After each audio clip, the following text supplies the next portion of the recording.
النهاردة هنعمل أحلى كيكة بطعم جديد وخطير جدا هيعجب كل اللي عندك. فيلا اعملي سيف ولايك للفيديو وتعالي نشوف سوا طريقة كيكة الأناناس وجوز الهند.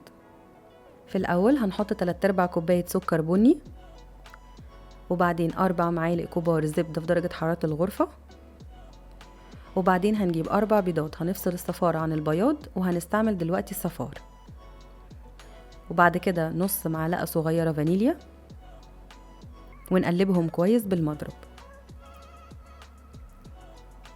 وبعدين هنحط نص كوباية من حليب جوز الهند أو ممكن كريمة جوز الهند ونقلب. هنجيب كوبايتين دقيق منخول ونحط نصهم على اللي عملناه ونقلب كويس. بعد كده هنحط باقي الدقيق ونص معلقة كبيرة نشا، نص معلقة كبيرة بيكنج باودر، ونقلب تاني كويس جدا. وهنزود كمان نص كوباية حليب جوز الهند أو حليب عادي كامل الدسم. هنقلبهم كمان كويس لغاية ما يبقى بالقوام ده. وبعدين جبت شرايح جوز الهند حمصتها شوية وهحطها على الخليط بتاعنا ونقلبه كويس مع بعض. في بولة تانية كنت فاصلة فيها بياض البيض اللي استخدمنا صفاره في الأول، هنضربهم كويس جدا لغاية ما يبقوا بالقوام ده، وبعدين هضيفه على الخليط اللي عملناه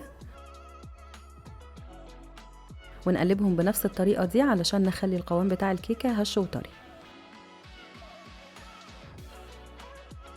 هنجيب صينية ونحط عليها ورق زبدة ونديها رشة سكر بني، وبعد كده شرايح جوز الهند، وبعدها شرايح الأناناس سواء كان فريش أو كومبوت. بعد كده زودت الكريز وحبيت يبقى فريش وشلت البذر بالطريقة دي علشان تبقى الحبة الكريزة كاملة.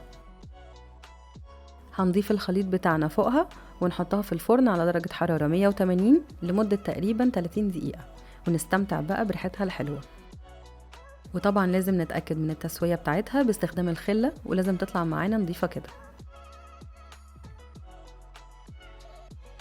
وبعدين نقلبها على وشها ونشيل ورق الزبدة ونعمل فيها فتحات بالشوكة بالشكل ده عشان بعد كده نسقيها بميكس من الحليب المكثف المحلى مع حليب أو كريمة جوز الهند، ولازم طبعا تكون سخنة عشان تتشربه كله.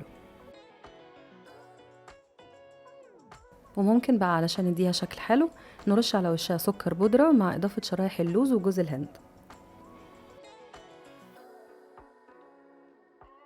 ودوقوا دواقوا اللي بتحبوهم أحلى كيكة بالأناناس وجوز الهند، بجد طعمها خطير، وميكس الأناناس وجوز الهند مع الكريز عاملين طعم مفيش زيه.